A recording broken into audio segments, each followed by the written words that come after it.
AUG A3, running the primary arms Raptor for 556 with the ACSS red. So it should be easier than running an ACOG actually.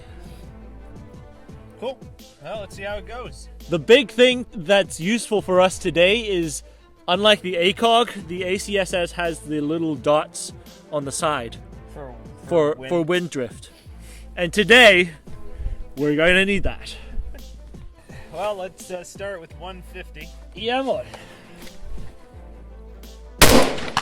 Yeah. Yeah. All right, 200. Yeah. Yeah. 250. Hit. Is it on the left side? Yeah. Left, off the left edge. Hit. That was a bad that was a bad gust. Did you see that? Yeah. The viewers are going to be able to see it too because the camera went. Oh, really? 250 when you're starting to see the round get moved off the target because of wind, you know it's pretty bad. All right, I see it coming in. You see that gust coming in? Yep, here it comes. 300? 300. I'm gonna do a little bit of standoff to keep it farther to the right. Yep. Hit. Hit. Yeah, I have to aim. You know, it's got the chevron. It's basically at the base of that chevron. I have to aim at the left tail of the chevron. Okay. All right, 350.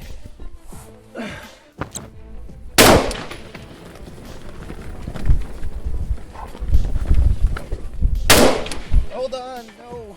That was a hit. Okay. Is it blowing the camera all over right now? Yep.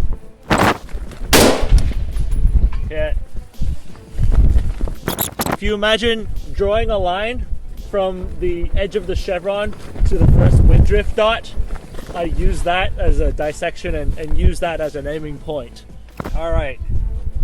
Let's do 400. Hit. I think that was off the right edge. Hit.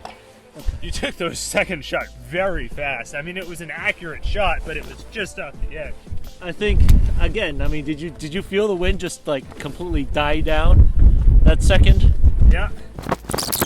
The original, the Sturmgewehr 77s, they have that the donut reticle that's really limited. Yep. So this is actually giving more back to the rifle. I mean, giving a little bit more user friendliness back to the rifle. Yeah, increasing some capability. Yeah, so what are we looking at? 450? 450 now. Just off the right edge, good elevation. Just off the left edge. Hit. Hit. Excellent. That's cleared. Finish her out. 500. Just low, good windage. Hit. 5 o'clock, just scraped under it. Hit. Dude. Clean. Wow. For this weather condition? 55 green. That's a 16 or an 18? That's a 16. 16. 1 in 9 twist, 55 grain. Wind gusts varying between 10 to 20 miles an hour. Freaking, we've been up here for hours enjoying this non-Texas type of weather. I'm impressed, man. I mean, That was a really, really good run. yeah. Ballistically, ballistically, you still can't compete with 77s, and you still can't compete with 5.45, in my opinion. Yeah. But the rifle, I think it seems like, compare this to the Tavor. That's a great compare. Now what's going to happen? People are going to tell us that we shot the Tavor with a red dot. Okay, that's true. And that is part of it. But when I zeroed the Tavor, it was also all over the place. Yeah. Whereas when I zeroed this, you saw, it didn't take long for me to zero. Yep. And I just did it myself. Yep. Well, I mean, I zeroed the Tavor myself too. But my point is, on paper at 100, that particular Tavor that we shot was not nearly as precise as the AUG. Which is actually kind of crazy because this thing, despite its appearances, has been around since the 70s. Yeah. I mean, I'm a little smitten by it. It's a diehard rifle as well, so as Christmas is coming about, people could consider enjoying a nice Christmas flick with one of the more innovative firearms that's been out on the market. That being said, the trigger isn't as bad as people say it is. I mean, that's like a huge point, right? People always talk about how awful the bullpup trigger is, especially on the AUG. Yeah, it's not that bad. I mean, it's a standard military trigger, in my opinion.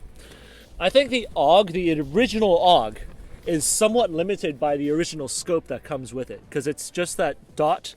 What is it? When was that from? So like a 1.8 by Swarovski dot and donut type of scope.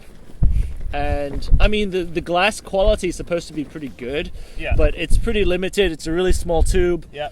The reticle doesn't really provide a whole lot on, holdovers and stuff. So we talk pretty frequently here about how adding a scope does not necessarily make the rifle more accurate. Adding a scope does not make a rifle accurate. However, adding a scope with either trackable capabilities or for a combat, so for a quick DMR type of engagement in winds or anything like that, a good reticle with reference points that you can use without being way too complicated is a huge leg up. But it's not just using a scope with it's not just slapping it on and just kind of Kentucky windaging. It's also experimenting with it in conditions like this. Yeah. Now, one thing, I mean, obviously it's going to come up whenever you're talking about your rifle having rearward controls, is going to be your mag change, right? I mean, that mag change, I think you were trying to get used to it the first time you got on it. We didn't really, I mean, up until right now, we didn't show it because it didn't end up burning a whole bag. But that's something I think that if you're using an AUG, you need a little bit of extra training if you're coming from the definitely. conventional. It's very similar to like the first time an AR shooter picks up an AK. Yeah. The AUG, a lot of people say that it doesn't balance well. I kind of disagree on that. I think a lot of the balance in the back gives it a very light front end. Yeah. Almost the exact opposite to the MR556. Yeah. MR556 is a heavy front end with a piston system, with a heavy barrel that was difficult to manipulate. The AUG, on the other hand, it's a lot easier to point. You can use single hand operation. You could still fire while retrieving stuff with your left hand. There's a lot to bullpups that are really interesting on the operations that I think a lot of people miss out on. With that being said, there's been a lot more development towards conventional rifles nowadays. In the last 30 years or so, But and on your point on weight, that's actually something that I focus on with my guns that I'm shooting from a speed perspective, because I go one hand on so often to help run and explode while moving more frequently. Having the weight in the stock is beneficial because it sits above my firing hand, which is the hand controlling the gun.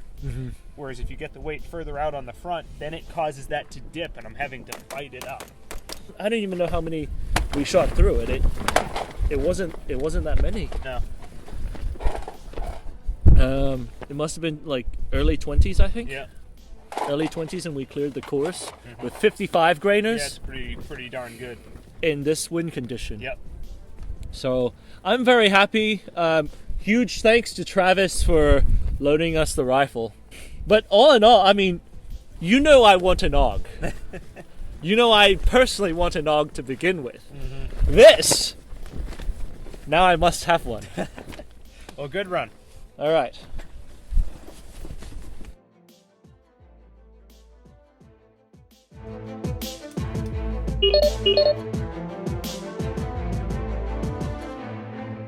Do you enjoy arguing with other viewers on the internet on which rifle performs better on practical accuracy? Well, we have a solution for you. Go to our Patreon page and scroll down. You'll find the practical accuracy scoreboard where we have ranked and compiled all the data of all the firearms we have tested on the practical accuracy course. Furthermore, it's already separated into the different categories, so you can go back to your argument as quickly as possible. And whether you decide to support us via Patreon, subscription, or just a normal viewer, we thank you. 716 is 096, 4 Vic, 8 packs, Redcon 1, green to green. How copy, over? 096, this is 716, roger, over. 091, 1 pack, green, green, over. This is 716, roger, over. 16, 2, 1 Victor, 2 packs, Redcon 1, over.